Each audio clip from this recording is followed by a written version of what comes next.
On a closed session. I'll make that motion. Okay, have a motion, have a second. Second. Start the vote, Mr. Moore, Yes. Mr. Horton, Yes. Mr. Bryant, Yes. Mr. Collins, Yes. Mr. Early. Yes.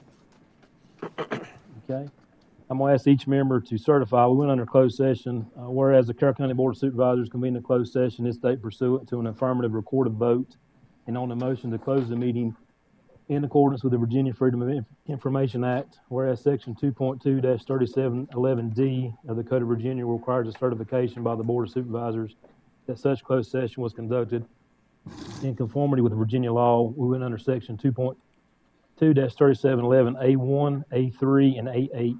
Now therefore be it resolved that the Carroll County Board of Supervisors hereby certifies that to the best of each member's knowledge, only public business matters lawfully exempted from open meeting requirements under the Virginia Freedom of Information Act were heard, discussed, or considered in the closed session to which this certification applies. And only such business matters as were identified in the motion by which the closed session was convened were heard, discussed, or considered in a meeting to which the certification applies. I'll ask each member to certify, starting with Mr. Early.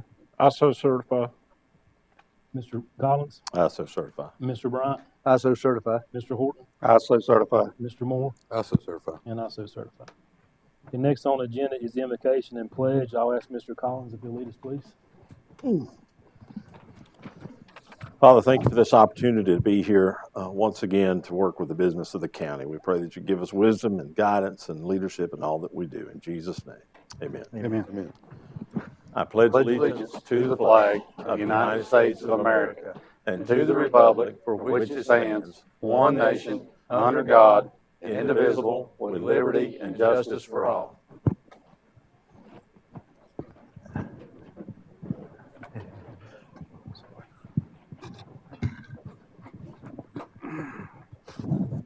The next on the agenda, we have the FFA, Conduct of Meetings Team. Mr. Carpenter, I think you're going to do a presentation for us. Everyone come up. First of all, I'd like to thank you very much for showing our kids how much you care about them.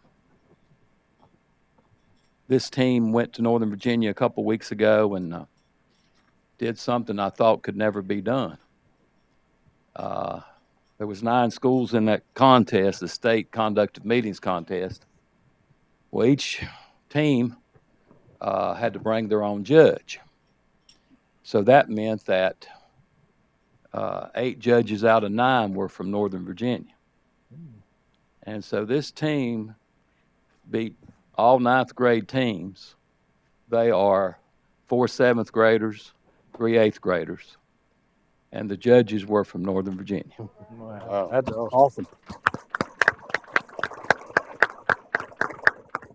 And of course, to be totally transparent, Dr. Burnett's back there, and I had said I was going to retire this year. And I came to the retirement meeting and was ready to jump through the hoops, but 2 months ago I told these little knuckleheads, if y'all win the state, we'd have to go to nationals and I wouldn't be able to retire. So I'll be doing another year, Dr. Burnett.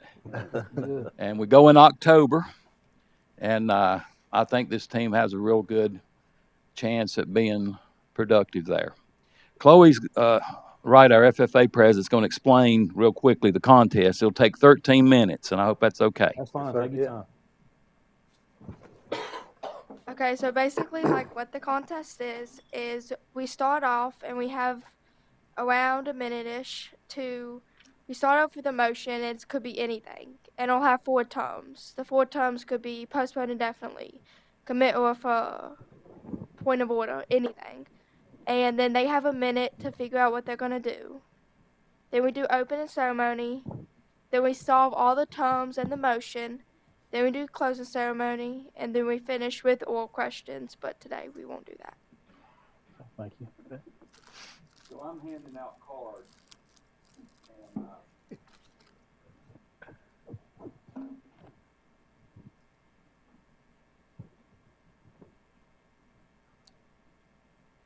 I've got to get my part right, too.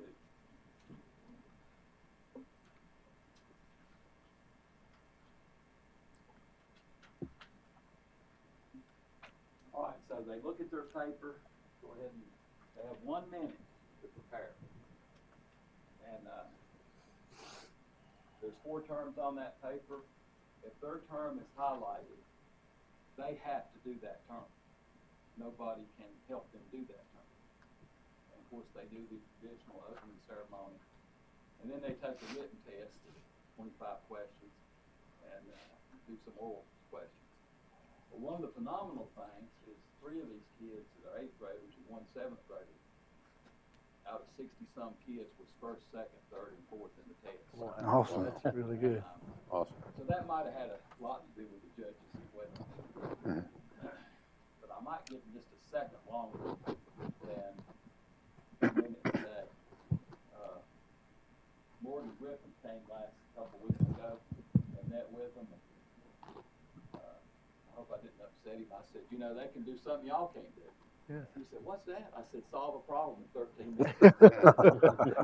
But it's a lot to ask out of anybody. So when you can get it out of 12 and 13-year-olds,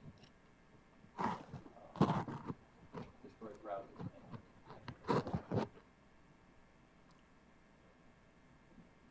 Y'all ready? And I just, all I need to get out of the way. You're faster than us.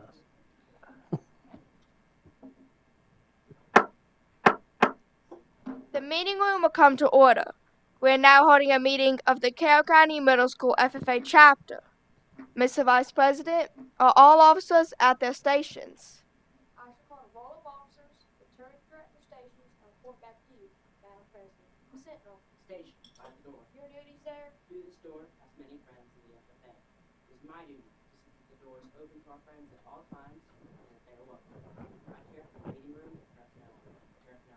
I try to keep the room comfortable and assist the president in maintaining order. Reporter. The reporter is stationed by the flag. Why by the flag? As the flag covers the United States of America. So I strive to inform the people, in order that every man, woman, and child may know that the FFA is a national organization that reaches from the state of Alaska to the Virgin Islands, and from the state of Maine to Hawaii. The treasurer. Stationed at the emblem of Washington. Your duty, sir? I keep a record of receipts and disbursements, just as Washington kept his farm account, carefully and accurately. I encourage thrift among the members and strive to develop our financial standings through savings and investments. George Washington was better able to serve his country because he was financially independent. The secretary. Stationed by the ear of corn, Your duty, sir? I keep an accurate record of all meetings and correspond with other secretaries wherever corn is grown and FFA members meet. The advisor. Here by the owl. Why by the owl? The owl is a time-honored emblem of knowledge and wisdom. Being older than the rest of you, I am asked to advise you from time to time as the need arises. I hope that my advice will always be based on true knowledge and practice with wisdom. Mr. Vice President, why do you keep a plow in the The plow is a symbol of labor and tillage of the soil. Without labor, neither knowledge nor wisdom can accomplish much. My duties require me to assist at all times in directing the work of our organization. I preside over meetings in the absence of our president, whose place is beneath the rising sun. Why is the president so stationed? The rising sun is the token of a new era in agriculture. If we will follow the leadership of our president, we shall be led out of the darkness of selfishness into the glorious sunlight of brotherhood and cooperation. Madam President, all officers are at their station. Thank you, Mr. Vice President. The Secretary will now call the roll of members and guests. There are 7 members and numerous guests present. Madam President, Thank you. FFA members, why are we here? To practice brotherhood, honor agricultural opportunities and responsibilities, and to develop those qualities of leadership which an FFA member should possess. May we accomplish our purposes. I now declare this meeting of the Carroll County Middle School FFA chapter duly open for the transaction of business or attention to any matters which may be given. Is there any new business? Madam President. The Treasurer. I move that our chapter host a small stock show at the county fair. Second. A motion has been made and seconded. Is there any debate? Madam President. The Treasurer. I I love this motion because it would give the people who have never shown an animal before a chance to show their animal. Therefore, I urge you to vote yes for this motion. Madam President. The reporter. I'm indeed in favor of this motion, for it can give us a chance to meet new people from across the county, and it could give us a chance to have some fun showing livestock. Therefore, I urge you to vote in favor for this motion. Madam President. The secretary. I am not in favor of this motion, as it would bring our students out of school, and we have already missed enough school already. This would also be hard to find transportation for, therefore I urge everybody to vote down on this motion. Madam President, The sentinel. I'm in favor for this motion because it will give our chapter experience with livestock and give us a chance to get out into the public. Therefore, I urge you all to vote in affirmation of this motion. Madam President. The advisor. I love this motion because it can be a chance for young members to learn more about stock, and it can also be a chance for them to decide if they want to continue in their FFA career. Therefore, I would vote yes on this motion. Madam President. The secretary. I move previous question. A previous question has been made and seconded. We will now take a 2/3 rising vote to adopt a previous question. For all those in favor, please rise. You may be seated. For all those opposed, please rise. You may be seated. As a vote of 1 in the ayes and 6 in the noes, the previous question will not be adopted. We are now back to the main motion that our chapter hosts a small stock show at the county fair. Is there any debate? Madam President. The vice president. I'm in deep affirmation of this motion, for it will allow us to let the community engage in the pleasures of owning livestock. But it will also allow us to inform the younger generation about owning farm animals and how they can help us grow in the industry and our community. Therefore, I plead you to vote in favor of this motion. Madam President. The treasurer. I'm in favor of this motion because we could get out and do something fun, and it could get our chapter recognition. Therefore, I urge you to vote in favor for this motion. Madam President. The reporter. I absolutely love this motion, as it could give us a chance to get more people interested in FFA, and it could let people know what we do. Therefore, I urge you to vote in favor for this motion. Madam President. The advisor. I rise in favor of this motion because it can be a chance for members to show off all their hard work that they have spent working on, and it can also be a chance for us to make more friends. Therefore, I should vote yes on this motion. Madam President. The sentinel. I am in favor for this motion because it would give our chapter a bonding chance and give us a chance to get other members who could potentially go into FFA interested. Therefore, I urge you all to vote in favor of this motion. Madam President. The secretary. I cannot understand this absurd motion, as it would take a chunk out of our funding. This could also be very hard for our FFA chapter to organize. Therefore, I urge everybody to vote against this motion. Madam President. The vice president. They would take off our jackets. It's extremely hot. As the standing rules of Robert's Rules of Order newly revised, it states that you must keep your jacket on for all official meetings. We're now back to the main motion that our chapter hosts a small stock show rodeo at the county fair. Is there any debate? Madam President, The sentinel. I move to amend the motion by striking out the words chapter and inserting the words livestock team. Second. An amendment has been made and seconded, which will now read. I move that our livestock host a small stock show at the county fair. Is there any debate? Madam President, The sentinel. I'm in favor for this amendment because this is where our livestock team specializes, and many members in our regular chapter may not be able to attend. Therefore, I urge you all to vote in favor of this amendment. Madam President. The reporter. I'm in deep favor for this amendment because there are way too many people in our chapter to be taking them all to a fair. And some of them might act foolishly where there's fewer people in the livestock team than you can in the other. Therefore, I urge you to vote in favor for this amendment. Madam President. The secretary. I'm in favor of this amendment, as it would help our livestock team gain more recognition since they are widely unknown. This would also help gain funding for our livestock competitions and other things that they may need to do in the future. Therefore, I urge everybody to vote up on this amendment. Madam President. The vice I president. was in deep agreement with this motion, but this amendment makes it even more favorable.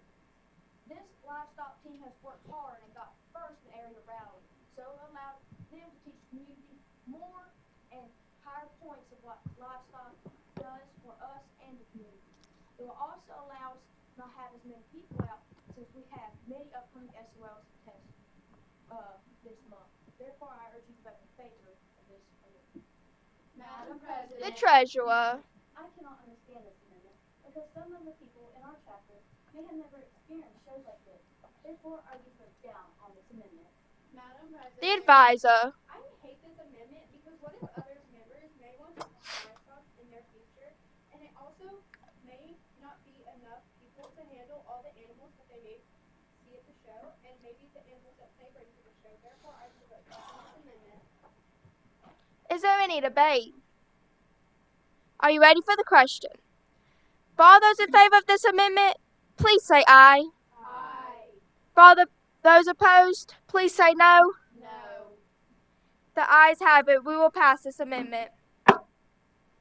We are now going to go back to the newly amended motion, which will now read, I move that our livestock host a small stock show at the county fair.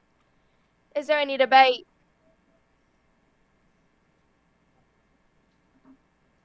Are you ready for the question? For all those in favor, please say aye. Aye. For all those opposed, please say no. The ayes have it. We will pass this motion. A division has been made, which will now require a standing vote. For all those in favor, please rise. You may be seated. For all those opposed, please rise. The amendment passes that our livestock host a small stock show at the county fair. Madam Secretary, do you have a record of any further business which will now be transacted? I have none, Madam President. Does any member know of any new or unfinished business which will probably come before this meeting? We are about to adjourn this meeting of the Carroll County Middle School FFA chapter. As we mingle with others, let us be diligent in our labor, just in our dealings, courteous to everyone, and above all, honest and fair in the game of life.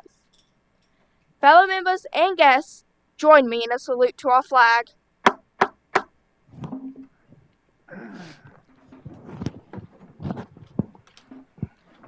I pledge of allegiance to the flag of the United States of America and to the republic for which it stands, one nation, under God, indivisible, with liberty and justice for all. This meeting of the Carroll County Middle School FFA chapter is now adjourned.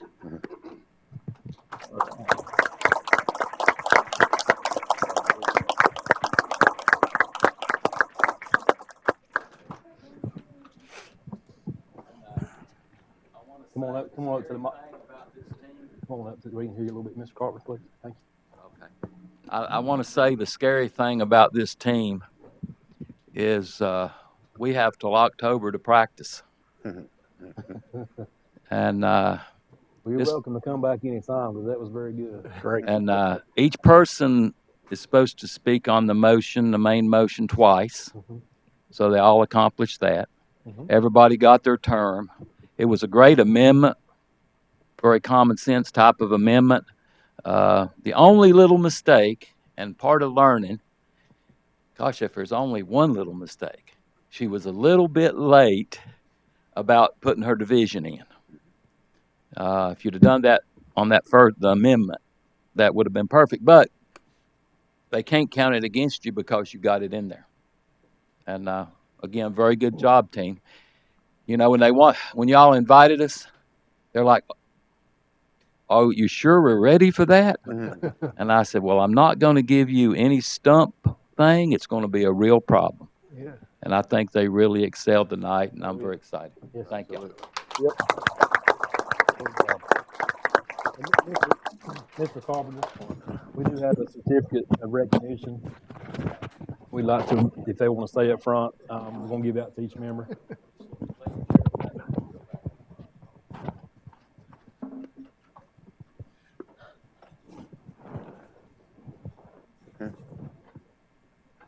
There will be 49 teams.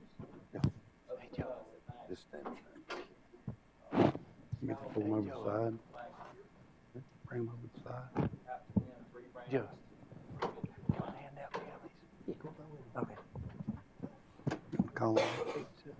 first, Addison Delp. Okay. Give us the. Ava Beamer. Okay. We have 2 alternates. All right. Bethany Leaf.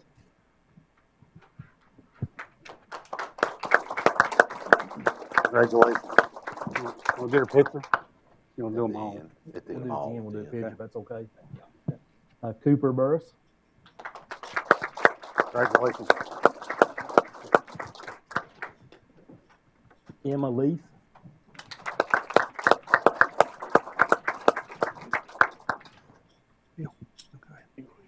Joshua Talbert.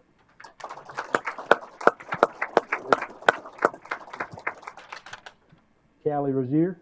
Oh, yeah. Sarah Carrico.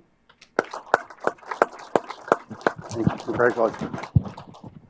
Madeline Cavanis. Madeline is my assistant coach who happens to be a 10th grader. Okay. And Chloe Wright. Thank you. Great job. Of course, they're led by instructor, teacher, Mr. John Carpenter.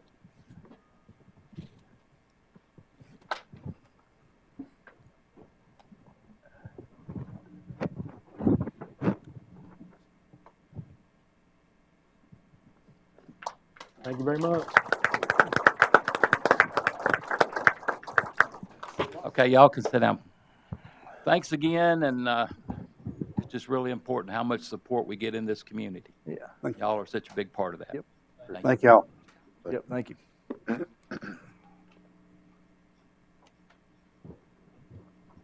Okay, next on the agenda is the VDOT Rural Rustic Resolutions. You'll come on up, please. Boy, that's hard to follow. I've got 5 resolutions. So, yes, these are the rural rustic projects that we intend to construct this year, starting with Hidden Valley.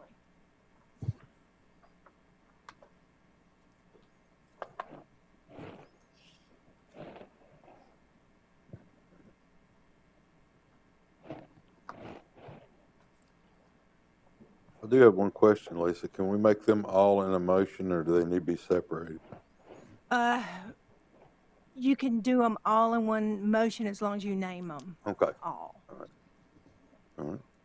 And, which we can do it in a motion, then we can have a discussion. Yes, that'd be fine. I make a motion that we approve the resolutions for Hidden Valley Road, Lakeview Drive, Silverleaf Road, Hollow Tree Road, and Poplar Hill Drive. Second. We have a motion and a second. Any discussion? Not, I'll start the vote. Mr. Collins, Yes. Mr. Early, Yes. Mr. Horton, Yes. Mr. Bryant, Yes. Mr. Moore, Yes. and I vote yes. Mr. Chairman, I do have a question for Lisa. if I Help could. yourself, sir. When can we start sending in roads, like Our public hearing is scheduled for next month, next month? at Okay. next month's board meeting. Okay, So, for the May. yeah, you can do that at any time. Okay.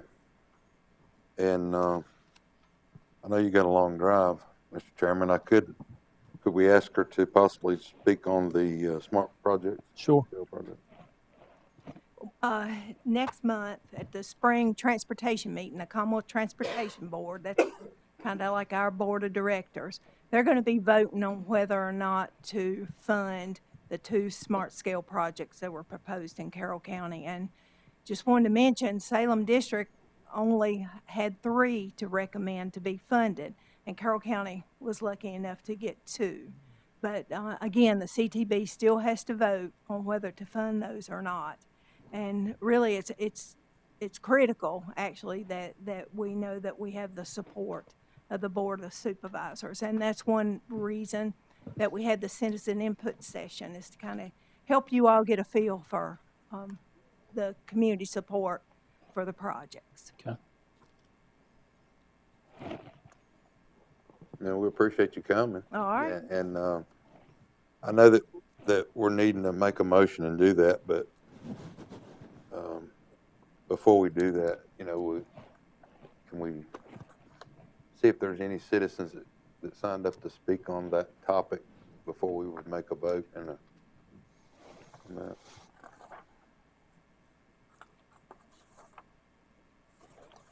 I do not have, did anyone that signed up, I've got 6. Anyone sign up to speak on the Smart Scale Project. Smart Scale project?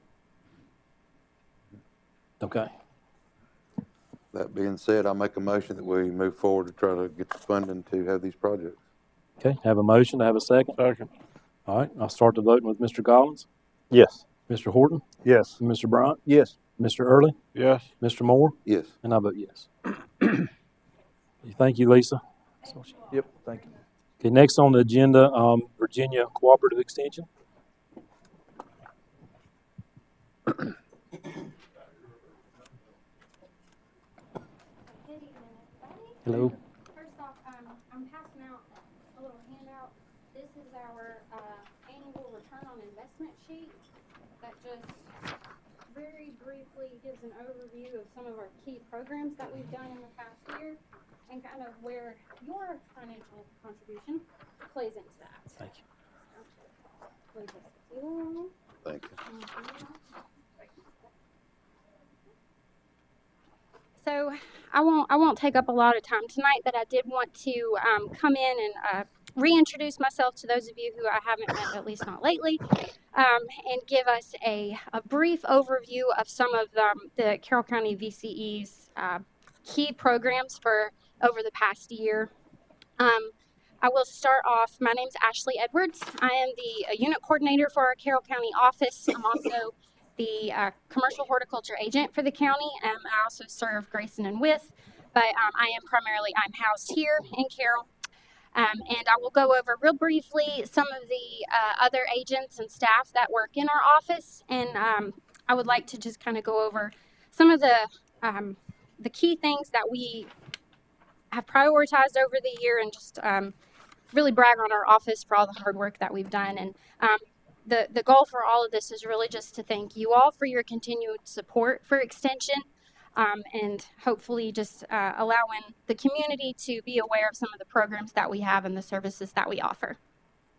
So I'll start off with kind of an overview of our office staff, and unfortunately, I would have loved to have had more of them here tonight, but we'll try to circle through in various meetings and let you all get a hear from each one of us. But I've already introduced myself. I'm a commercial horticulture agent. I'm joined in our office by our agriculture and natural resources agent, Steve Podorf. We have a 4-H youth development agent, Ms. Chloe Sutherland, as well as a nutrition education facilitator who works for the Family Nutrition Program. That is Ms. Patricia Leftwich. And then our unit administrative assistant, Darlene Edwards. So we are happy that we do have a full office, fully staffed, and able to really put out some really great programs. One thing I did want to note that kind of plays off of that return on investment sheet that I handed out, and this is Googleable. We have these published out for each of the counties in the state, but that shows you kind of the breakdown between what funding sources we have as far as what money we get from the federal and state governments, and then the local government, which would be, of course, you all, and how that plays into the programming that we do. But essentially, all of the actual boots on the ground programs that we do, we fund those ourselves as each agent in some capacity, whether that be through trying to go out and find financial sponsorships, soliciting donations, charging nominal program fees. But basically, we work to try to make sure that the programs that we're putting out there are meeting the community needs. And so we just finished up a situation analysis a little over a year ago, which kind of gives us our 5-year programmatic direction. And so we kind of hit the ground running with that with 2024's programs. And I'll just briefly run through some of these, and feel free to interrupt me if you've got any questions about anything. But we kind of spoke as an office and tried to come up with what are the things that we're the most proud of for the past programming year. I'll start with me just because I'm here tonight. I primarily, within the commercial horticulture realm, work with within Carroll County specifically, mainly commercial tree fruit and vegetable producers. So you all are hopefully pretty aware of how significant those industries are to us in the county, and so that is primarily where my programming focuses. So I do a lot of work with annual program meetings that target each of these crops, specifically to commercial veggies. I do a separate one for the Virginia Pumpkin Growers Association, as we're aware that's a pretty big industry across the state, but primarily here in southwestern Virginia, as well as for commercial tree fruit, primarily apples, peaches, cherries. And then I've branched out into doing a little bit more work on small fruits, like berry production and things like that, not only for commercial production, but a little bit into the general public as well. Over 2024 specifically, I had over 226 participants in these programs, and many of that involves coordination with our Virginia Cooperative Extension specialists on campus and the different research stations across the state. So utilizing them to come in and try to essentially help these producers make more money and be able to stay thriving and stay in business. Another key portion of my programming is assisting producers with food safety certification and regulatory compliance. So there's kind of two hats to that. One being most of our fruit and vegetable producers who are trying to sell wholesale have to have some sort of certificate in order to kind of gain access to a lot of these larger markets, like if you're trying to sell to Food Lion, Food City, Walmart, etc. And so I work with them to help gain that certification and then keep it year to year. And then we also have the Food Safety Modernization Act, which is a federal regulation from the FDA that many of our producers have to comply with annually and get inspections. And I work with just about all of my growers in some regard to help them meet those requirements as well. So since I started in 2017, I've personally worked with 12 farms to help them achieve their food safety certification and then keep that up annually. And then every year, and then in 2024, I've helped 5 growers here in the county pass their audits. So lots of great work that the producers are doing, and I'm really fortunate to have this job where I get to work directly with them and help them hopefully continue to thrive and be successful. On to Chloe. Chloe Sutherland is our 4-H agent, and if you are talking to any student in any of our elementary schools in 4th or 5th grade, they should know who Miss Chloe is. She is in every single 4th and 5th grade classroom in the county, doing some awesome work in her in-school programs and in-school 4-H clubs. She has 513 4-H members because of this partnership with the county and with the school system, and is able to work with 11 teachers and visits each of these classrooms 7 times per classroom. So she's really in there working with the kids. The programs are including topics like leadership. They give the how-to presentations, dramatic reading competitions, and then also does work with STEM and teamwork education. This past Saturday, many of these students went to Whitfield Community College to do their area competition and really represented the county well. So you should be proud of all the kiddos and the work that they're doing in these clubs. Secondly, her big program is 4-H camp. Last year in 2024, she had 11 counselors attend, 6 counselors in training, and 60 campers from Carroll County. She's really grown this program since she started with us a few years ago, and the increase of numbers each year is really showing that. And let's see.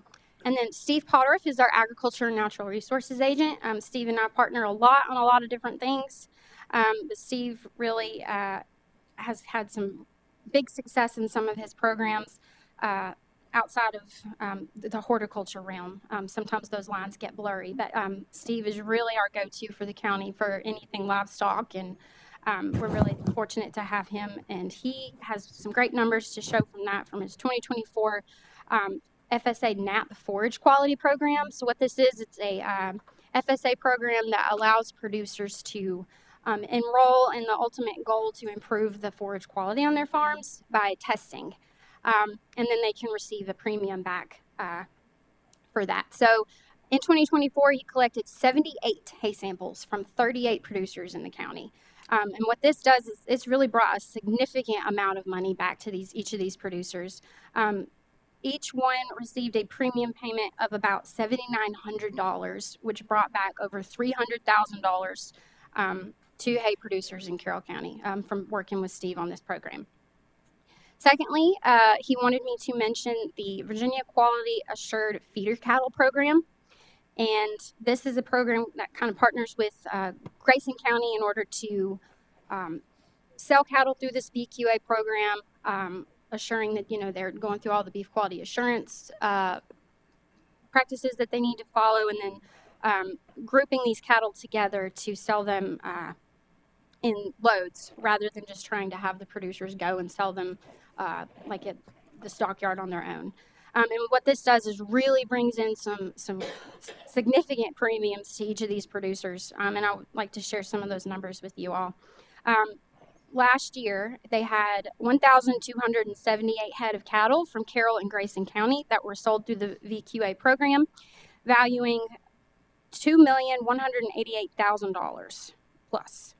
And what this did is equated out to a premium per producer for $213 per head in premium, which totals $267,000. So these numbers are really really speak to the value of this program and all the work that Steve does to help bring producers in to participate. So we're thankful for that. And then lastly for Steve, the drinking water clinic. If you have not participated in this, I will use this as a little plug for this program. It's a very a nominal fee to get a really intense test on your home drinking water. Last year, he had 42 samples collected for the county with some of the data that came back from that was that over 41% of those samples collected exceeded the EPA's recommended total coliform bacteria levels. Almost 5% of those samples exceeded the EPA's recommendation for lead, and almost 10% of those samples exceeded the recommendation level for copper. And what this does is that the people who participate not only get like, hey, you have a problem, but they work, the well water clinic and the folks on Virginia Tech's campus that run this program work with these well owners and homeowners to help fix these problems. So the cost of this test is on average about $70, where a comparable test from a commercial lab would be upwards of $400. So this program is really, it really is telling. And if you have not had your well water tested in a while, it could be definitely eye-opening just to let you know if you have any issues. So that's another one of Steve's key programs from last year. And then lastly, Patricia Leftwich is our nutrition education facilitator for the Family Nutrition Program. She has a long title there. Essentially, she works with the FNEP and SNAP-Ed programs. FNEP is the Expanded Food and Nutrition Education Program, and SNAP-Ed is the Supplemental Nutrition Assistance Program Education. Both of these are USDA-funded programs that focus on nutrition education, and FNEP focuses on low-income families with children, and SNAP-Ed is the education component of the SNAP Food Assistance Program. Patricia worked really hard last year, and her total programming combined through these programs was 294 people in Carroll. This is a combination of her programs that last multi-lessons, working with the same family over and over, building relationships and teaching them those skills in a combination with single session programs and her community outreach events. So all of these, all the agents have worked really hard and really, I feel like making a big impact that is directly affecting the people in the county. And then, of course, we work on office-wide efforts like the fair, which we thank you all for your continued support of. But primarily, our office leads the Ag Education Days and plans, kind of spearheads the planning of that, where all of the school kids come to the fair and do their ag field trips all week, 2nd, 4th, and 5th grades. So that's almost 800 students per year. But again, we just really thank you all for your continued support of Extension. If you ever have any questions about any of the work that we're doing, please feel free to reach out to us.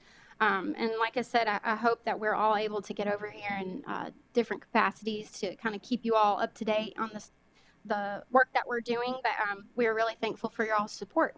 Do you have any questions? Thank you, Ms. Edwards. Anyone have any questions? Thank you for all you do. Thank you. Yep. Thank you all. Hope you have a good evening. Thank you. Appreciate you coming. Mhm. Thank you for what you do. Okay, next on the agenda is public hearing for recreational vehicle. I'll open that up at 7:42.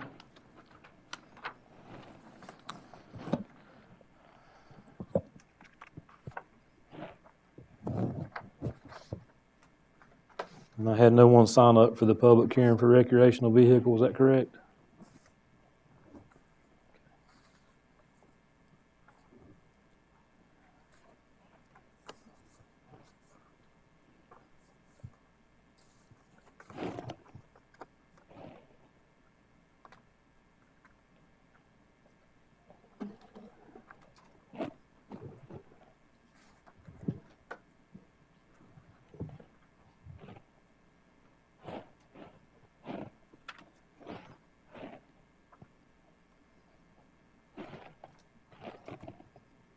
Okay, I'm gonna close the public hearing at 7:43. And I'll entertain a motion from the board. I make a motion, we table it. Make a motion that we table the recreational vehicles. Okay. Have a motion to table it. Do I have a second? Second. Any discussion? Start the voting. Mr. Collins? Yes. Mr. Early? Yes. Mr. Horton? Yes. Mr. Bryant? Yes. Mr. Moore? Yes. And I vote yes. Okay, next on the agenda is citizens' time. Would like to welcome everyone to the Carroll County Board of Supervisors meeting. Our local governor body does convene monthly to address community matters that are under purview of the board. We do uphold civility as a cornerstone of our proceedings and expect all attendees to conduct themselves accordingly. The board is committed to providing multiple opportunities for public engagement, including scheduled public comment and additional public hearings on specific agenda items. We encourage active participation from our residents. With the exception of work sessions and certain special call meetings, public comment is scheduled for all our regular meetings. In addition to these meetings, your board of supervisors representative is ready and available for communication via email and or phone outside of the formal session. Please be advised that outbursts or disruptive behavior will not be tolerated. We aim to maintain a respectful and productive environment for all attendees so that the public business may be conducted in an orderly and reasonable manner. Thank you for your cooperation. Of course, getting ready to go into citizens' time. So the rules on it, you address the board. You please direct all comments to the board as a whole. Refrain from addressing individual board members or employees of the board or county. Orderly conduct, personal attacks, as well as the use of vulgar or profane insults tends to lead to disorder, prevents the board from conducting the public's business, therefore will not be tolerated. Scope of topics, comments should pertain to issues within the purview of the board and local government. Topics beyond the board's control or unrelated to local government are not appropriate for public comment. Question and answer public comment is not a question and answer session. Board members will not respond to questions during public comment without permission from the chair. And as always, you'll get time limit of 3 minutes. And thank you for cooperation in maintaining a respectful and productive public comment session. And with that being said, we start with Robert Larson.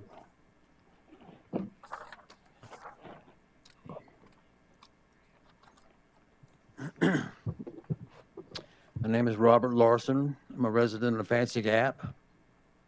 I would like to respectfully introduce a resolution to the board for its use, the stated purpose of which is to inform your constituents as to the economic impacts of the recent federal budget Medicaid cutbacks. It reads as follows. Resolution of the Carroll County Board of Supervisors requesting a comprehensive study by the Weldon Cooper Center and Virginia Tech's Center for Economic and Community Engagement to assess the impact of Medicaid cuts on Carroll County. Whereas Congressman Morgan Griffith recently voted in favor of federal budget legislation that includes $880 billion in Medicaid cuts, with an estimated $2.4 billion of those cuts impacting Southwest Virginia. And whereas Medicaid is a vital source of health care funding for the citizens of Carroll County, with more than 30% of our kids receiving Medicaid benefits, and plays a significant role in supporting local clinics independent pharmacies, nursing homes, home health care providers, and other health care services that serve our most vulnerable populations, including children, seniors, and individuals with disabilities. And whereas healthcare providers are one of the largest employers in Carroll County, and any significant reduction in Medicaid funding will undoubtedly result in job losses within the healthcare sector, threatening the economic stability of the region. And whereas healthcare careers such as doctors, registered nurses, certified nursing assistants, pharmacists, and other medical professions are vital pathways for Carroll County's students seeking stable, well-paying careers. And whereas without reliable healthcare industry job opportunities in Carroll County, future healthcare professionals may be forced to relocate outside the county and region to secure employment. And whereas Carroll County's financial stability is closely tied to the health of our local economy, and reductions in Medicaid funding could have a severe fiscal impact on the county budget, the school budget, and other essential services. And whereas the Weldon Cooper Center for Public Service and Virginia Tech Center for Economic and Community Engagement have a proven track record of providing accurate, nonpartisan economic analysis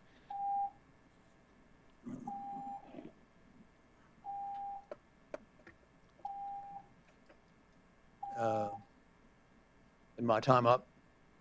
I'll give you one more minute, sir. We have it. Yeah, we have the resolution.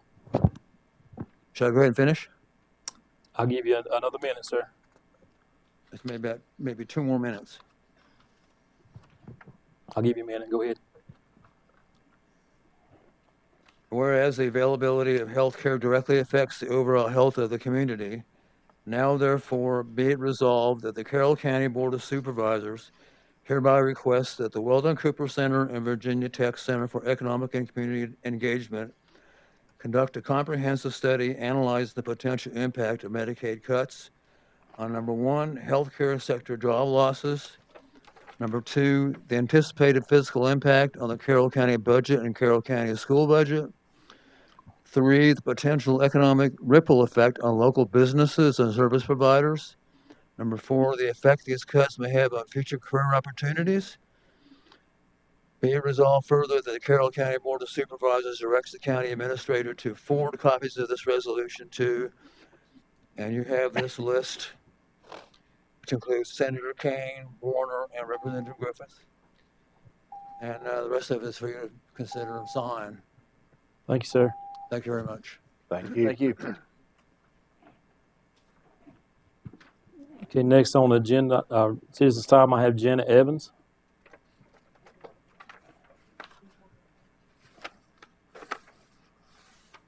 Mr. Larson is answering the subject. Okay, you're welcome. Janet Blanding. You said it all. Okay, all right. Okay, next I have Jason Newman.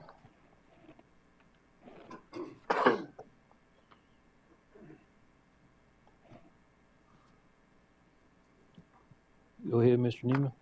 Board members, I'd like to thank you to start out with for your service. I consider each one of you to be just as much a volunteer as I am, as a member of Laurel Rescue Squad. I'm here today to speak on the recent reallocation of equipment. I don't believe that information was properly disseminated as to, or still, I don't feel like it's completely known what the future is for Laurel Rescue Squad. I know, for instance, the 12% comes up of our call volume now.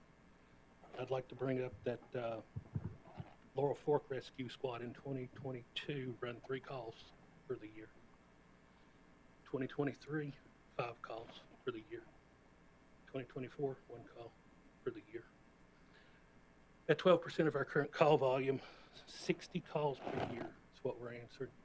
So at least one time a week, the door goes up on the front of that building and an ambulance rolls out to support a citizen or a traveler in this community.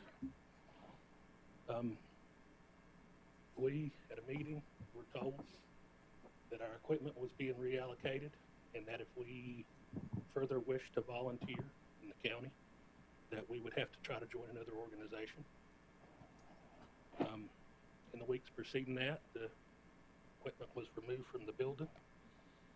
And there's several members at Laurel Rescue Squad that believe we still have a valid place in the community with what we're accomplishing. So I'm here to ask the board, I think that there's a solution to be had. I think that there's a middle ground. I think there's a place for Laurel Rescue Squad still to exist and still to be able to serve the community. But that's all I have for the board members. I appreciate your time, and again, I thank you because you're every bit of a volunteer as all of us are. Thank you. Thank you.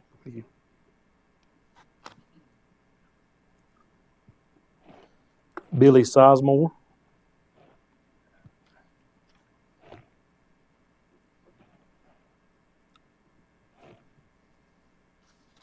I'm not here for a complaint session. However, I would like to just disseminate the facts as I see it. Now, Law Rescue was organized in 1973. It was the oldest, first one advertised, or first one that was established in this county. It is a volunteer organization. So I started out by thinking there's a distinct difference between a volunteer and a paid person. I asked Google, and it said a volunteer, it defines a volunteer as a person who freely gives of his time and resources without expecting any compensation.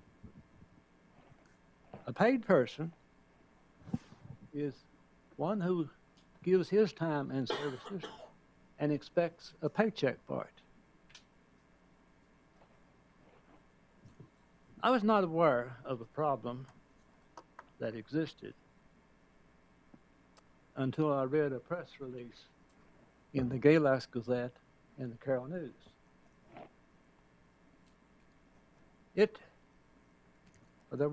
In that press release was a contact person to contact. One of our members called that person. One, he did not answer. He left, our member left asked for a return call. That return call has never been returned.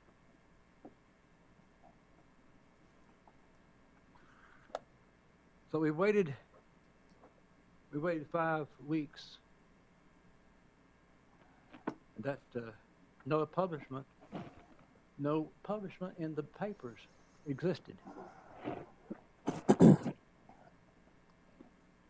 Of course, over the course of the last few months, demands were made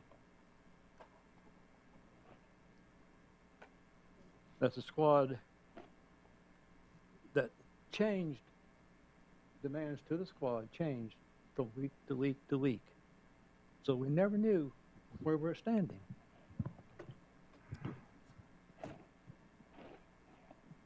I feel that we were set up to fail on two fronts.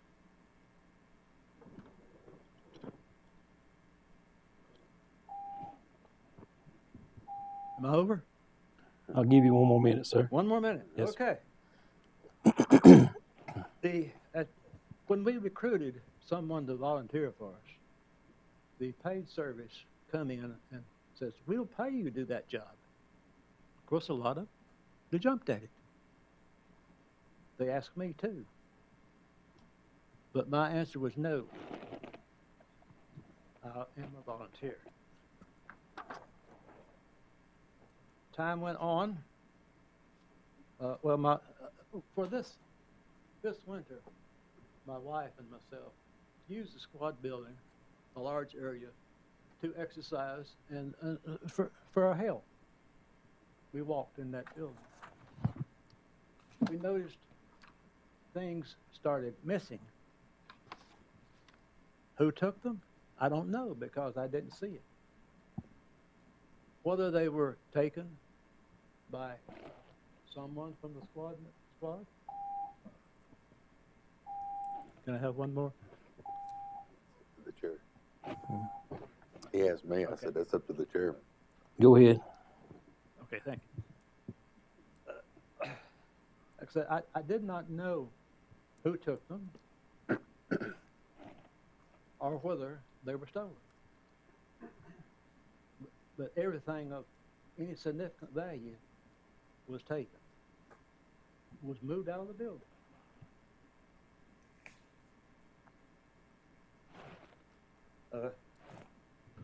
Let me tell you what my position on volunteerism is. I know of a member that's dedicated to the squad, dedicated to volunteerism.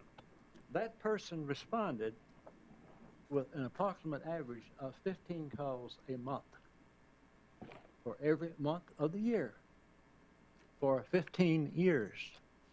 Now you can get out your calculator and see how many calls that person responded to. Well, I'll tell you, that person was me. Thank you, sir. We are having a meeting on the 22nd that it's going to be just dedicated to the rescue. So if you can come to it. I will be there. Okay. Thank you, sir. Thank you. Next on the agenda is Scott Melton for Citizens Time.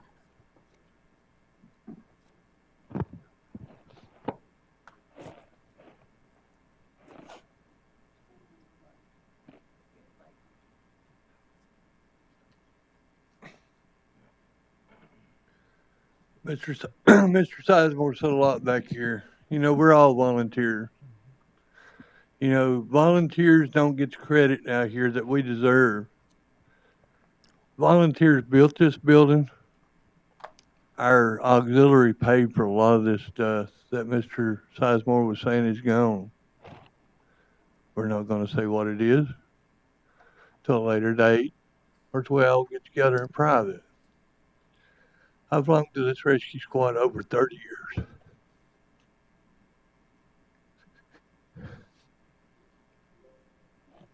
I have picked up a lot of your family members. I have tried to save a lot of your family members. I know 3 times that it hurt. It's just like my family.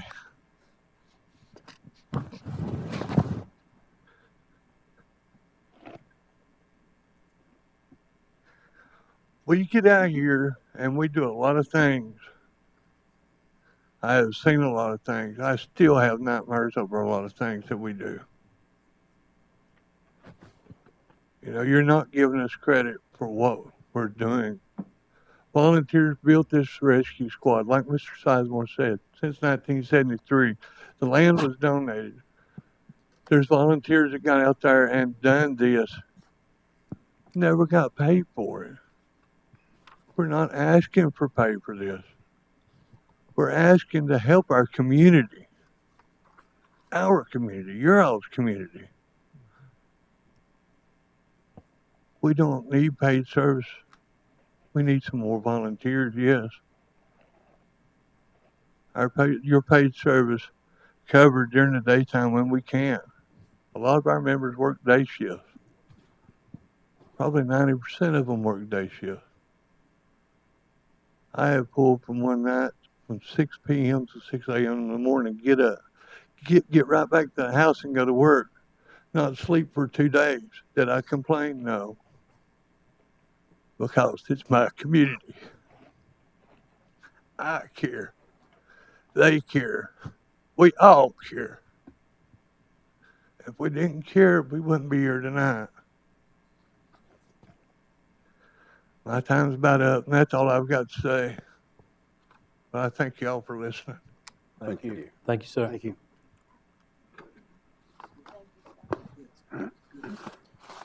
Okay, next on the agenda is minutes I'll entertain a motion to approve A and B together or separate. It'll be March 3rd, 2025 and March 24th, 2025. I make the motion that we approve both A and B together. Okay, do I have a second? Second. Start voting. Mr. Moore? Yes. Mr. Early? Mr. Collins? Yes. Mr. Bryant? Yes. Mr. Horton? Yes. And I vote yes. Okay, next on the agenda is the approval of the consent calendar that was presented to you in your packet. I make a motion we approve the consent calendar. Okay, do I have a second? Second. Start the voting. Mr. Collins? Yes. Mr. Horton? Yes. Mr. Bryant? Yes. Mr. Early? Yes. Mr. Moore? Yes. And I vote yes. Okay, next on the agenda is invoices. Motion to approve A, B, C, D, and E together or separate. It was in your packet. A would be March 3rd, 25. B is the 13th, March 13th. C is March 14th. D, March 24th, and E, April 7th. Make a motion we approve all those together. Okay. Have a motion we approve A, B, C, D, and E together. Do I have a second? Second. Okay, any discussion? If not, I'll start the vote with Mr. Moore, Yes. Mr. Horton, Yes. Mr. Bryant, Yes. Mr. Collins, Yes. Mr. Early, Yes. and I vote yes. Next on the agenda is new business, school budget presentation. Mr. Burnett, if you'll come up, please.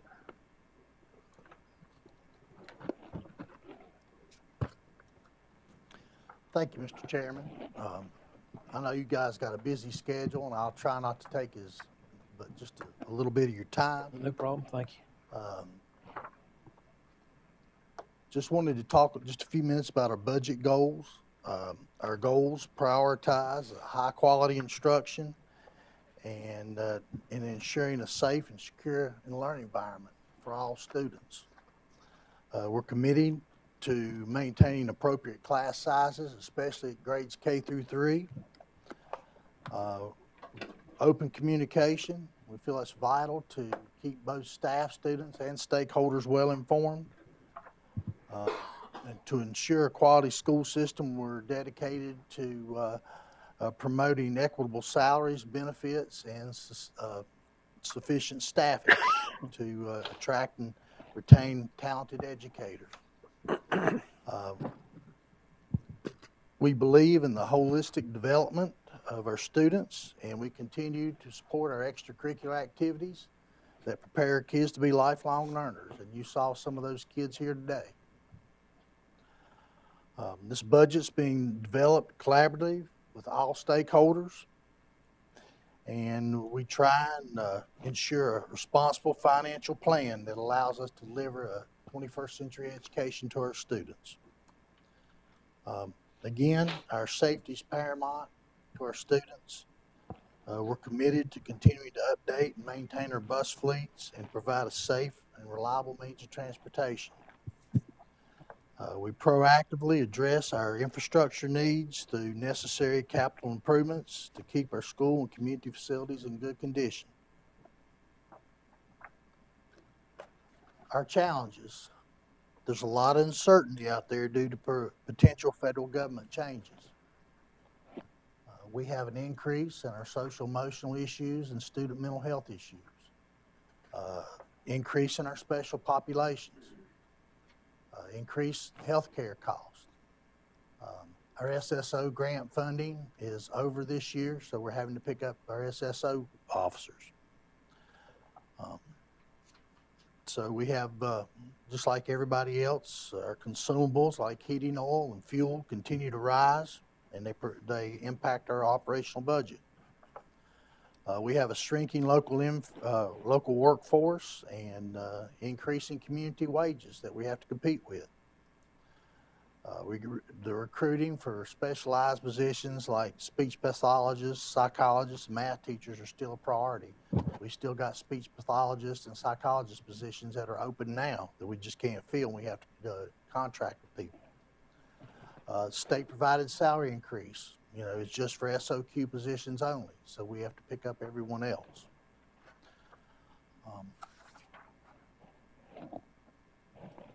achievements, proud to say that all our schools are fully accredited based on the standards of the state of Virginia, and that reflects hard work and dedication of our staff and our students. Had 2 schools receive the highest awards that they could receive in the state of Virginia. Carroll County High School and Gladesboro Elementary School. Very proud of those guys. Our student success, like First Lego League, that won an international competition. Our kids, like the FFA group here, group of 7th and 8th graders, competing with Northern Virginia schools of 9th graders and winning. So I think our students represent us well. We have a very strong college and career readiness program, and the data demonstrates our commitment to preparing our students for future success, and have a high percentage earning diplomas, dual credit enrollment, and a lot of career credentials. The numerous achievements of our students in music, academics, and athletics prove that we have a very well-rounded school system. And out there, you can read through those. I won't read each one of them to you, but we've had a very successful year.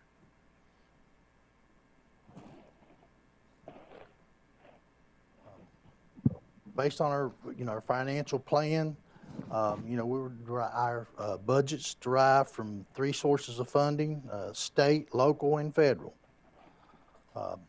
Majority of our expenditures are towards instruction. Our focus is, providing a quality education for everybody.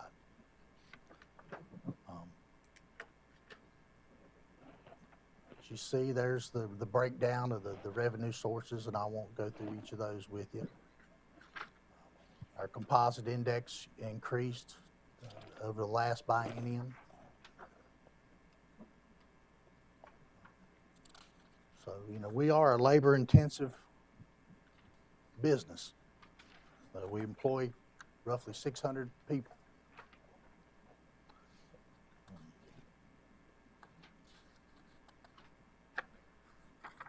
And there's some of the categorical things that you can see, and I'll go through those as quick as I can. Most of our money is spent in instruction, and there you see each of the percentages.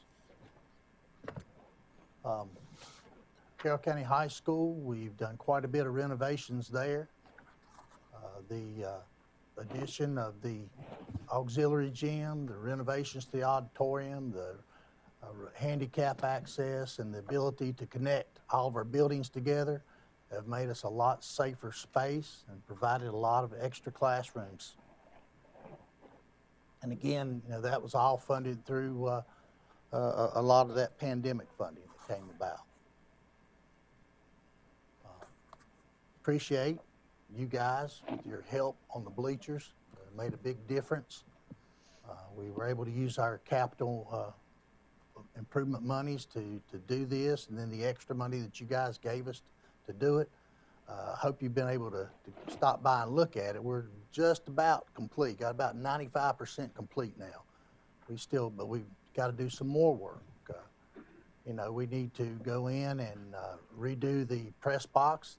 We talked one time about replacing the press box, but I think what we can do now is just go in and completely gut it and renovate it and make it and put some new siding on it and make it look just like new. We would like to add a handicap restroom up top, because we do have a lot of handicapped folks that come to the ball games, and they can't make it down to the restrooms are, and that poor old Porta John's seen its better days. So track resurfacing, something that we would like to use capital improvement monies for. And then the replacement of the gym floor at St. Paul. The vapor barrier there at St. Paul is deteriorated on the floor, so you get a lot of moisture coming up, and if you had a chance to look at it, it's pretty, seen its better days, and it's a little unstable. It's got a lot of soft spots in it and a lot of stains on the floor. But those are just some of the things that we need. Our textbook budget, pretty much we did a big textbook adoption last year with our reading adoption, and this coming year, we'll have a math adoption. So that's going to cost us some money as well. Food service budget is basically just an in and out budget. You know, it comes in and then we expend it. School debt, as you see, the school debt is decreasing, and I think by 2027 that debt will be completed. So look forward to that. But this is kind of where we're at, and I appreciate you guys giving me a chance to come up here and speak to you. I did want to let you know that we are applying for a state construction grant that would fund some renovations of Fancy Gap School. We've got some issues with windows that have been going on for a long time, and the southeast corner of the gym, it collects a lot of water there, and we've got a lot of water damage. Every year we end up resealing it, and we're looking at EFASing it. I think, Tammy, that's the right term, EFAS. So we're going to apply for that grant and hopefully receive that. But that's about all I've got. Do you have any questions for me? Anyone have any questions? I appreciate all you guys and your willingness to work with us over the past years, and thank you guys for your service. Thank you for coming, Mr. Thank you, Hammond. Mark. We appreciate it. Okay, next on the agenda is the joint meeting approval for the Planning Commission. I'll entertain a motion for that meeting or to table it, or I'll make a motion that we table it. have a motion that second. Okay, start the vote with Mr. Collins, Yes. Mr. Horton, Yes. Mr. Bryant, Yes. Mr. Moore, Yes. Mr. Early, Yes. and I vote yes. Okay, next on the agenda is the water supply plan resolution. Mr. Watson, I'll let you speak on this.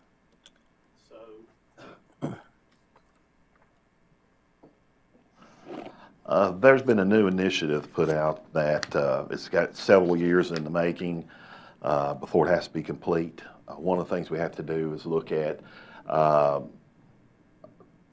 it's not just our area, it's every area through the state on long-term water demands. So it would be a study done regionally between different districts in order to determine availability, water, long-term planning. So what they've done is the state is requiring us to do this in the next several years. I think it's due, I want to guess 2027. But they've only given about $8,800 to do it in a planning area. So we're in New River number 2. So what we're doing is working with the PDC in order to combine all of the New River 2 and take, like, we had other communities that were in the plan. So they're going to shift around, and what we're looking at doing is every PSA, town, anybody that has a water system that is in this district, we're going to get the PDC to handle the money. So what will happen is each group will put in a certain amount of money later on down the road, and the PDC will hire the contractor that's going to do it, the engineering firm. They will do all the heavy lifting. So what the engineering firm will do is come to, like, say, our Carroll County PSA and get some information. It's required by code. So for less than $9,000, we can't do it. Okay, and we're going to have to do the same thing that the other ones do. So it makes sense that you have one person manage it all. So you're looking in the long term between $5,000 to $10,000 per unit per each organization, and then they will do the state requirement for all the municipalities. It's actually, you're getting an economy of scale. So what I need is a resolution that should be in your packet that allows us to work with the PDC to have this happen. Okay. So I will entertain a motion for the resolution. that you received in your packet. Make a motion that we approve a resolution. Okay, I have a motion, I have a second. A second. Okay, start the vote with Mr. Horton, Yes. Mr. Bryant, Yes. Mr. Collins, Yes. Mr. Early, Yes. Mr. Moore, Yes. and I vote yes. Okay, next on the agenda is the property transfer authorization, VDOT property transfer. I'll go ahead and let Mr. Watson on this as well. Currently, we own a piece of property out on the intersection at 58. The neighboring property, when we purchased this property, is known by VDOT. And due to the location of the property, they're only allowed to dispose of it through whoever the neighbor is. So what we're doing is working with the EDA and VDOT in order to swap properties.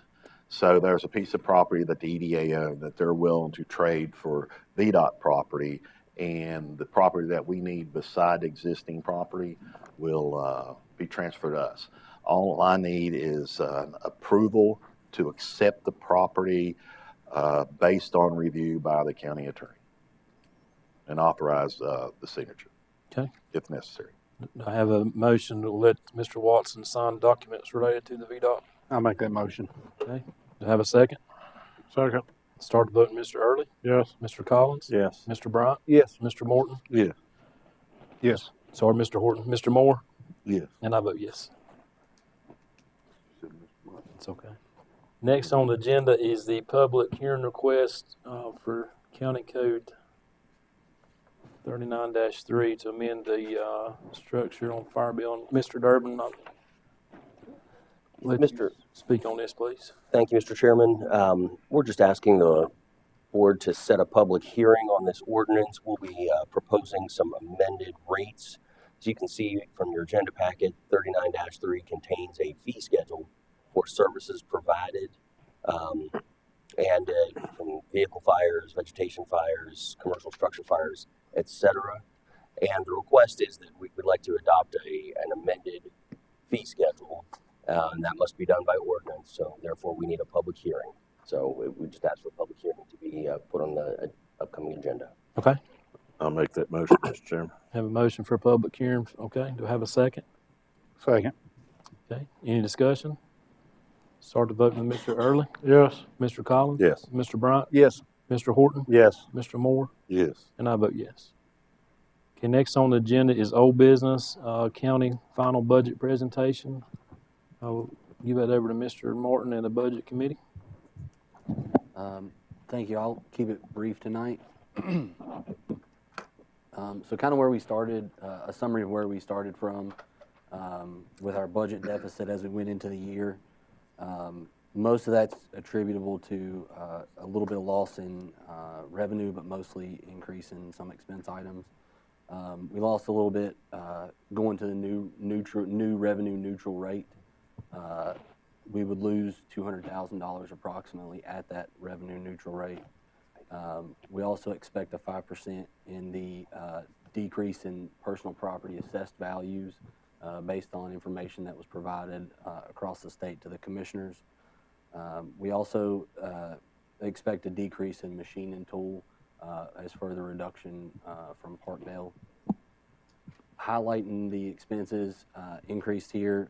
Prior year, we had a $1.6 million increase in school required funding. That's attributable to the CPI change in rate that's done every 2 years at the state level, and then also a change in the way the state was factoring their allocations, which required more for, they increased their SOQ funded model, which increased the amount due from the localities. So that was $1.6 million in the FY25 budget that we paid through fund balance that we didn't fund through revenue. This year we've also seen an increase in the required from state at $300,000. So both of those together is right at $1.9 million. Cost increase for Carroll Fire and Rescue, changing the schedule for 2472 required additional staffing. That's approximately $600,000. And then cost to meet the current operating level for Carroll Fire and Rescue outside of the 2472. So some additional fire coverage and and other items with increased costs there is another 600. So this is a slide that we've looked at previously at different rates ranging from 40 cents to 53, 53 being we would not come out of savings, take any money out of fund balance. To balance the budget, it would just be through taxes, and at each rate below that would require amounts coming from savings.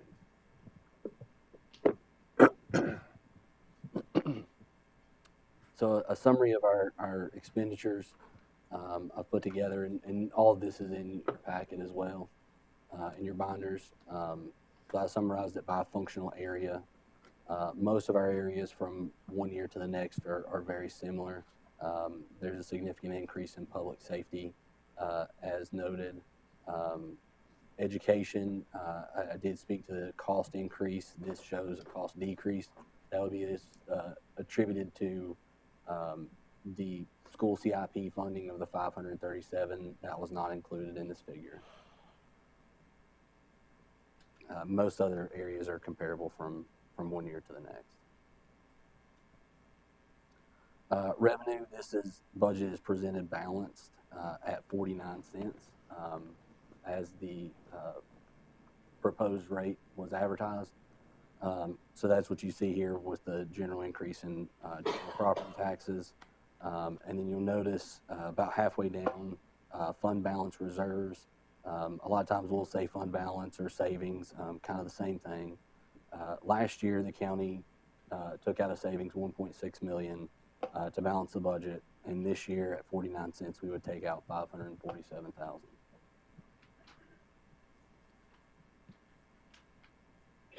And I've included the CIP plan. Hard to see up here, but that's also in your binder, and it is also what we've looked at over the past couple months. Do you all have any questions?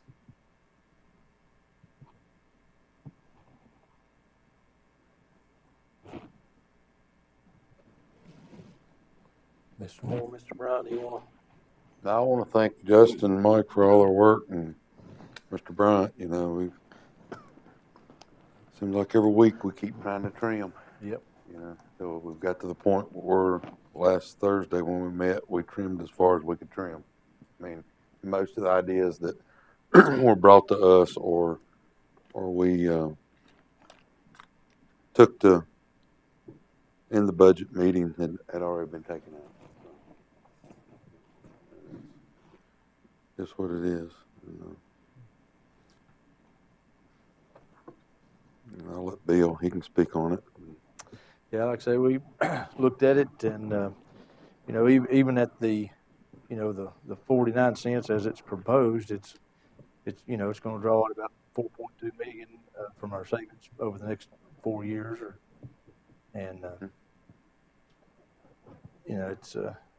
it's a tough to find it. We just need to figure out some more tax revenue, tax base or whatever there. But it's with what we took out last year, and then with the EMS, it kind of puts us in that situation where we're at with the 49-cent rate as kind of proposed at this point. So. Thank you, Mr. Bryant. Mr. Chairman, as I've mentioned in the past, I think there are other ways to skin this cat. First being a cigarette tax. Localities around us have cigarette tax. I think that's a missed opportunity for revenue for the county. I would like to see us enact a countywide cigarette tax. Also, I would propose a 5% budget cut across the board, which would bring in approximately $500,000, 500,000 to be exact. The cigarette tax, depending on what happens with the towns and other factors, that could be anywhere from 200 to 250. Savings, I propose, I'll go to the tax rate. I think we can do much better than 49 cents. I think closer to 43 cents would also bring in close to $1 million. And that would leave us taking about 2.4 million from the $8.5 million that's unallocated, that's unassigned. It's savings. It's money y'all have paid in the past and we haven't used it. So I would say that we could take 2.4 from that and then raise the tax rate from revenue neutral of 40 to 0.43 cents per hundred. 43 cents per hundred would bring in, like I said, close to $1 million, and that brings us up to the 4 million that I think we're short. So I would ask that the supervisors give that some consideration. Just to recap, 5% across the board budget cut, that's $500,000. Cigarette tax, 200 to 250. 43 cents on tax rate is 960,000, and then 2.39 from savings adds up to 4.1. And I do have a couple questions. One other comment. Go ahead. Did we know last year we were going to be $4.1 million in the hole? No, we didn't. I was on the budget committee. We were 1.6 last year. Did we know we were That going to be carried 4? over to this year. But to say that you're going to be 4 million over the next 4 years, who knows? We have no idea. Yeah, but we So can't be broke. It's a guess. Yeah. So anyway, that's my idea of how to balance a budget and not put a huge tax increase on the citizens. Thank you, Mr. Early. Mr. Moore, do you see you want to have some- Yeah, I mean, I like the idea Jody has of, looking into the cigarette tax, but it's evident we can't have that in place for this year's budget, as far as moving forward, the steps it'll take to see what it would generate. And then, of the 2.4, like you said, 8.8 of unassigned funds, 2.4. So in 4 years, you have, you don't have where we're at then is my question, I guess. Well, that is a question. Who knows? Yeah. We could be broke borrowing money like we was 3 or 4 years ago. Because you were on the budget committee with me last year, like you'd said, and we were 1.6 short last year. Correct? Yeah. All right. And then, like I said, with EMS, 600,000. So, and then the schools, we just went through almost $2 million increase. So, I mean, if we do the suggested thing, where we're going to be in a couple of years, we can't. I just don't feel that you could. I don't have a crystal ball. You can't tell. Yeah. Well, okay.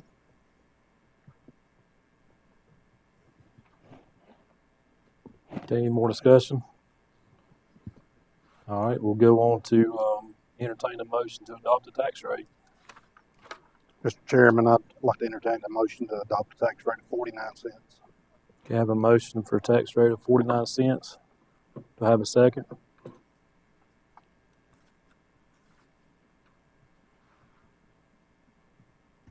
What was the motion again? I couldn't hear him. 49 cents. 49 cents.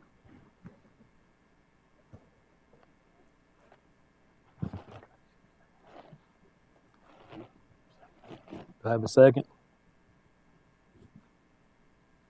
I'll second that motion. Okay, I have a motion. I have a second. Any discussion?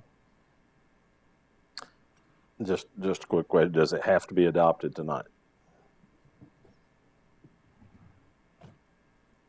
Well, for them to get the tax tickets out, we did this in March last year. We have twice a year tax collection now, so they've got to have time to prepare the documents.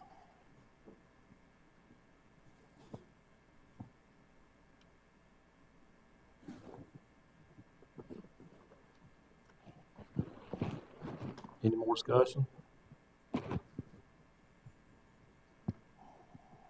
Okay, I'll start the vote with Mr. Moore. Yes. Mr. Horton? Yes. Mr. Bryant? Yes. Mr. Collins? Yes. Mr. Early? No. And I vote yes.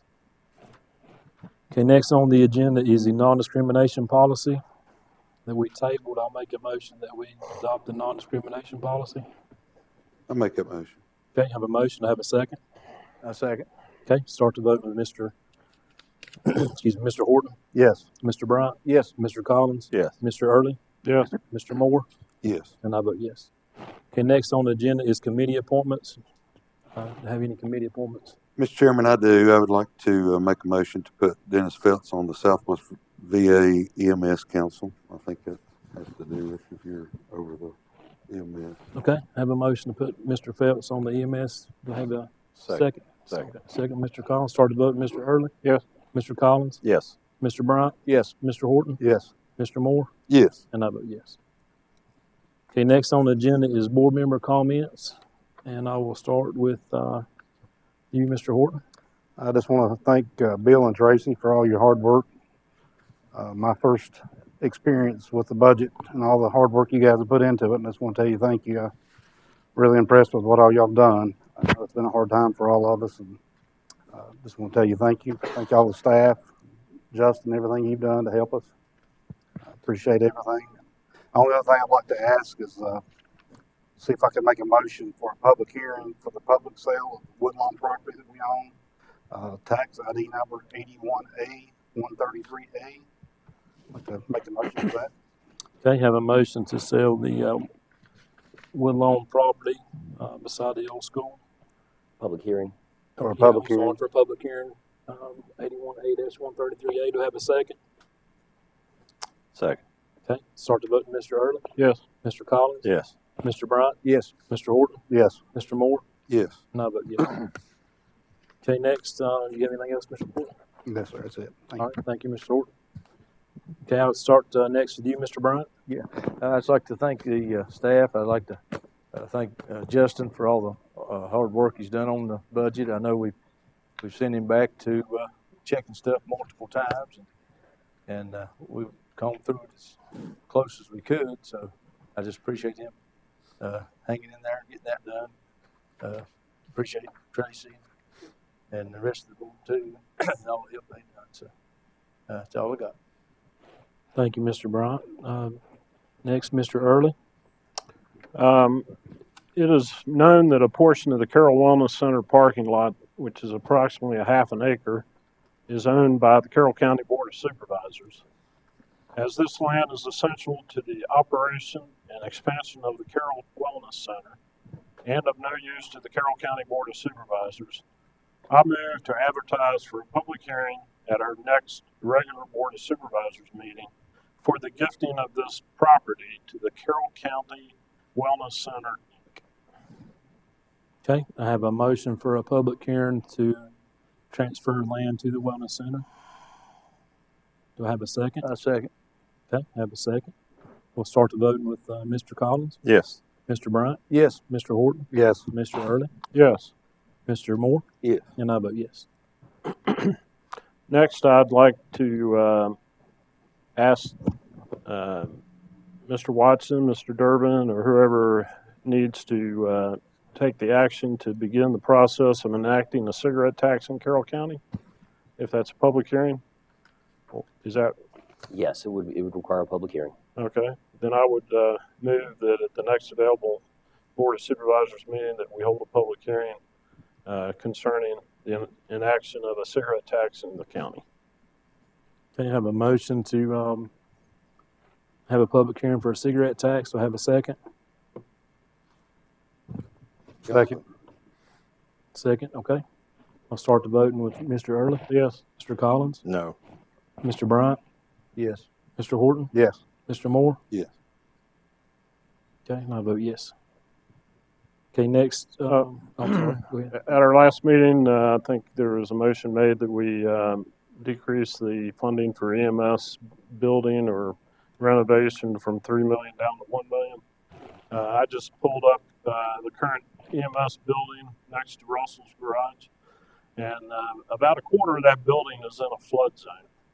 So I would like to make a motion that that money not be allocated to any type of renovations to a building that's currently in a flood zone. And I don't think it's going to move out of a flood zone anytime soon. So I would like for that $1 million to go back into the general fund. That's my motion. Okay, have a motion, to have a second? I do have a question on it. Can I ask that before discussion? Sure. Second. did we allocate it to that, or was it to where we could look at it? I thought we talked about possibly looking at it and all first. Right now, it's on the CIP plan for $1 million, but it's not been appropriated. Okay. Well, then I would ask that it be taken out of the CIP plan and placed back in the general fund. Okay, have a motion to have a second? Got another question. Sure. If it's in the general fund, then can it be still used as CIP projects? The money right now is sitting in the CIP fund itself, so what that motion would do is we would transfer the money from the CIP plan, take the project off the plan, and then we would put it in the general fund. Should something, should the board want to add that back to the plan at some point, we would just transfer the money back. All right.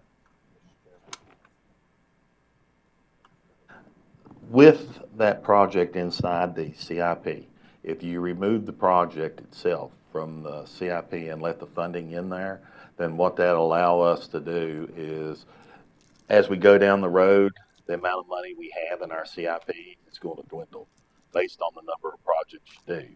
So, my recommendation was, if you do not want to do the renovations to it, either don't appropriate the funds or remove the project from the CIP when you approve the CIP plan. But if it's there in the CIP now, it's not been appropriated. Yeah, It's not we been can't voted to spend it. appropriate. Yeah, we'd have to come here and ask for it. We've not voted to appropriate it yet. Okay.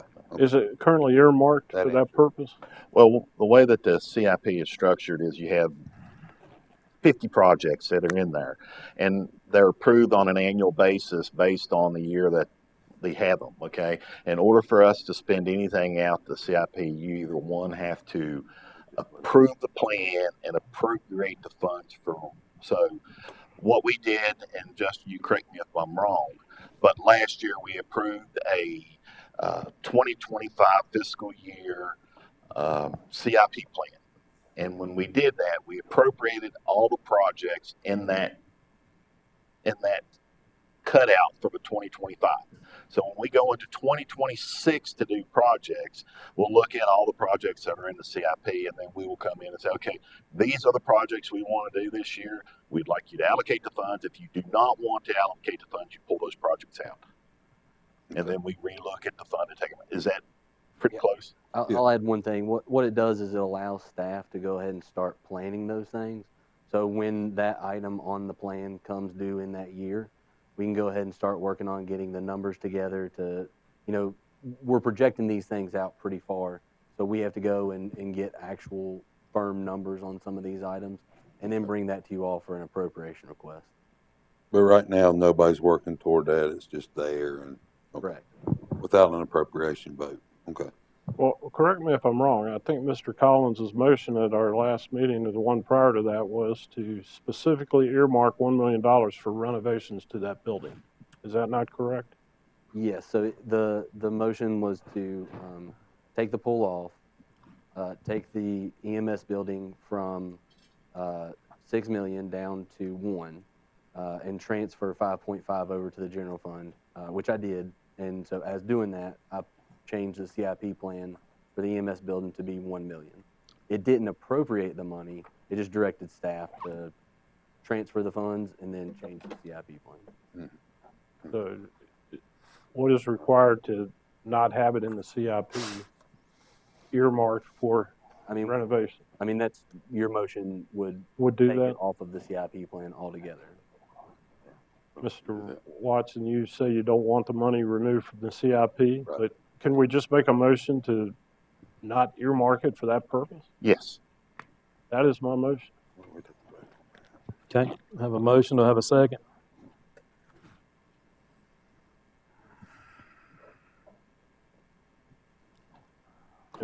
I'll ask one more time to have a second. For those that are interested, if you go to the private GIS and pull up layers, environmental, flood zone, you will see that the rear quarter of that building is in a flood zone. I'm not making it up. Okay. Motion failed. Go ahead. Anything else? No? Okay. Is there still no second? I didn't get a second. I asked for it twice.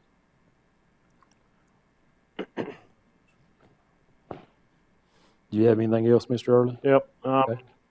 Slightly disappointed in my fellow members that we have an extreme amount of money on the sidelines and we raise taxes on the citizens of Carroll County beyond where they need to be raised. And also that we're willing to throw good money after bad. Thank you. All right, Mr. Collins. Mr. Chairman, I'd like to start with a motion. We've had a lot of discussion about countywide trash service, and a lot of our residents have been taken off that route, can't be served anymore. So here's my motion. Move to direct the county administrator to issue a request for proposal within the next 14 days for countywide residential garbage collection service. Purpose of the RFP is to explore service options that would ensure consistent and reliable trash pickup for all areas of Carroll County. Our current agreement with GFL has resulted in multiple residents losing service due to discontinued routes. We need to consider alternatives that will better serve our citizens countywide. Okay, I have a motion to let the administrator bid on the trash, countywide trash pickup. Do I have a second? Second. Okay, I'll start the voting with Mr. Moore. Yes. Mr. Horton? Yes. Mr. Bryant? Yes. Mr. Collins? Yes. Mr. Early? Yes. And I vote yes. Okay, Mr. Collins? Second thing I'd like to say is just appreciate the rec department helped us with doing a fishing tournament in Cana this past Saturday that went really, really well. We had a lot of people who came out, a lot of kids who came out, and some of them fished for the first time, caught some trout. One young lady, little girl, caught a 7.5 pound catfish. That wasn't what she was fishing for, but it's what bit her bait. So it's just a great success. A lot of people realize the lake is there for the first time. So I appreciate all the work that went into that. Hope we can do another one. I'm disappointed in some of the things about the taxes as well. One of the things I want more than anything is for us to get busy finding ways to grow our tax base, and I think an EDA director is the way we're going to have to do that. I mean, I've pulled up study after study after study that shows that unless we do something to move forward, we're going to keep getting the same results we've always gotten. We're going to have to go after businesses so that we can raise our tax base and quit raising it from the people, our citizens. Just a comment, since it's been mentioned, I'm absolutely opposed to a cigarette tax. I just think it's unfair to the citizens. I don't smoke, don't have any desire to smoke, but I don't want anybody taxing me on my Diet Pepsi. I mean, we can tax everything to death, and I've talked to all of our local store owners in the Fancy Gap District that I've had the opportunity to see, and they all say it'll just harm our businesses and send them in other locations where they're not going to have to pay that cigarette tax. We're not that far from North Carolina line. They'll just go over there and buy them. Their taxes are not as high. So I'm absolutely opposed to that. But I think together that we can find solutions and find ways to make it what it needs to be. That's all I have, Mr. Chairman. Thank you, Mr. Collins. Mr. Moore? Yeah, I'll ditto what Mr. Early and Mr. Collins said. You know, it's tough with the taxes right now, and you know, I appreciate Bill and Justin, Mike, all they done working toward it. Hopefully, we can find some ways of getting revenue in. But I do appreciate all what the employees and the board, and budget committee, and I hope I never get voted in on that again. But you know, but I do thank everybody for all their hard work on that. I would like to say that just a special thank you to our sheriff's office and our EMS and our dispatch and our fire department. You know, as a county, you know, we get the news the other Friday of a horrible incident none of us want to hear. And but I was also really proud of our community for the way they stood up, and glad our officers are out of the hospital and doing well. And hopefully we can get them in here one day, thank them for their services. But I also want to thank everybody for their service, whether it's sheriff's departments, our EMS, fire department, dispatch. I also like to say it was good to see the FFA team in here, and it's really good to see our future leaders, and makes you feel good that we're in good hands moving forward. And thank the people from Lowell for coming, expressing their concern. Look forward to being out there the 22nd and for a meeting with them, and see if we can't work toward something that's beneficial for everybody involved. So that's all I got. Thank you, Mr. Moore.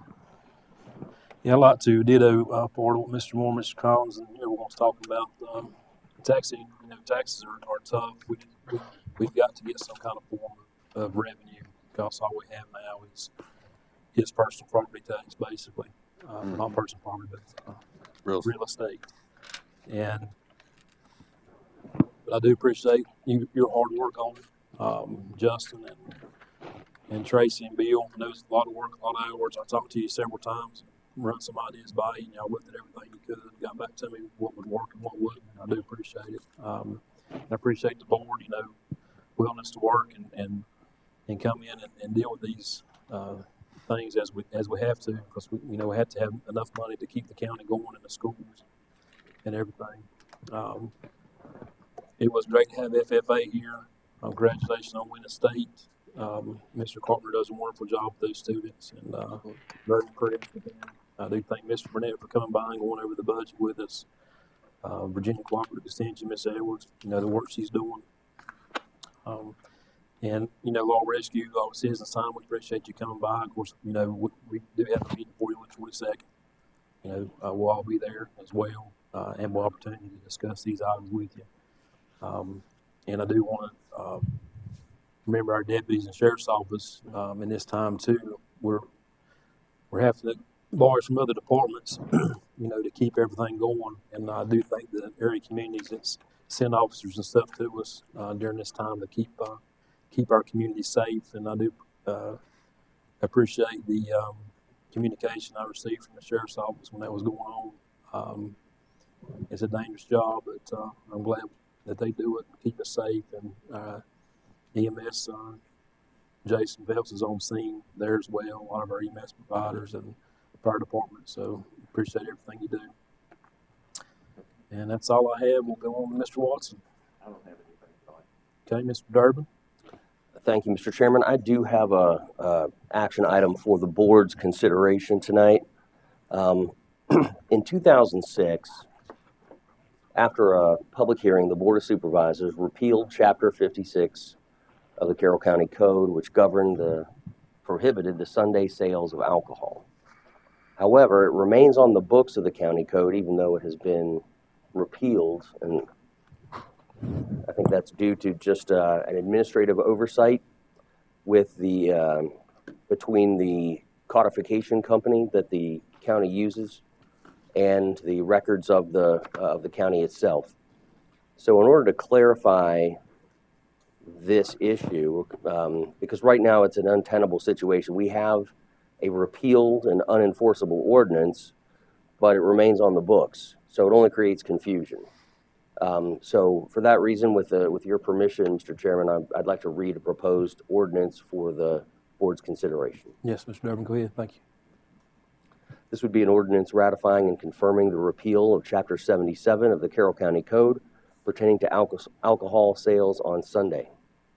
Whereas Virginia Code Section 4.1-129 gives authority to the governing body of each county to adopt ordinances effective in that portion of such county not embraced within the corporate limits of any incorporated town, and the governing body of each city and town may adopt ordinances effective in such city or town prohibiting the sale of wine or beer or both between the hours of 12 o'clock p.m. on each Saturday and 6 o'clock a.m. on each Monday, or fixing hours within such period during which wine or beer or both may be sold.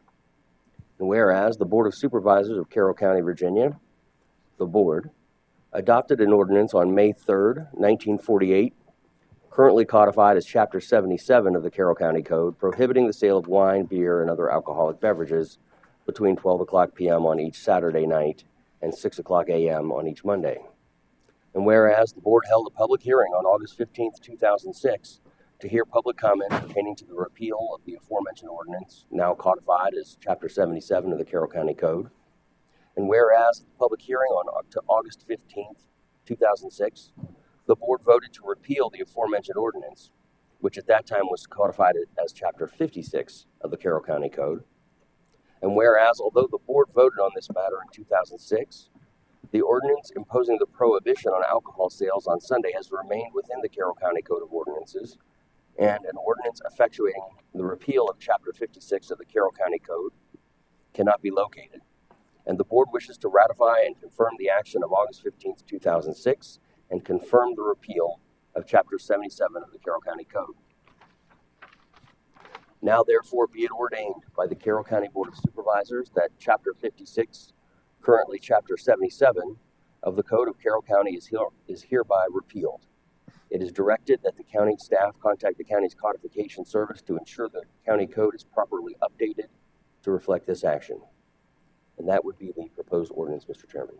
Okay. I will entertain a motion to adopt this proposed ordinance. So moved. Okay, do I have a second? Second. Start the voting with Mr. Early. Yes. Mr. Collins. Yes. Mr. Bryant. Yes. Mr. Horton. Yes. Mr. Moore. Yes. And I vote yes. That's all I have today, Thank Mr. you. Chairman. Thank you, Mr. Durbin. Okay, I will entertain a motion for adjournment. Make that motion. Okay, do I have a second? Second. Start the voting, Mr. Moore. Yes. Mr. Horton. Yes. Mr. Bryant. Yes. Mr. Collins. Mr. Early. Yes. I vote yes. Judge voted on the same.